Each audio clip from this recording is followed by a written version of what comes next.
अरे बाबा ओ बाबा बहुत जड़वा था, कौनो उपाय करी ना बाबा, बहुत ठंडा लगा था।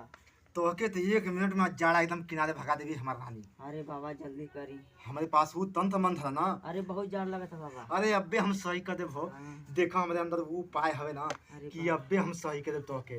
हमारे अरे। पास बहुत बड़ा तंत्र मंत्र हवे। अब्बे तोके देखा हम एकदम तुरंत बाबा। गर्मी ले आते देही में हमार रानी। अरे बहुत बढ़िया रही बाबा।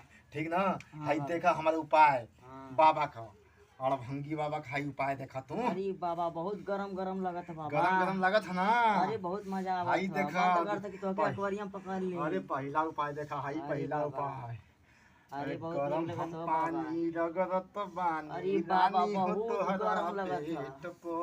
अरे गरम हम बाबा। पानी रगड़त वाह। बानी रानी हो बहुत तोहरा मजा आवत बाबा। पेट। मजा आवत है ना। हाँ बाबा। भाई सब। हाँ सब मजा आवत बाबा। अच्छा हाँ तोहके तो हम एकदम चंगा बना दे। एकदम बाबा। हाँ एकदम चंगा बना दे तोहके आज हम।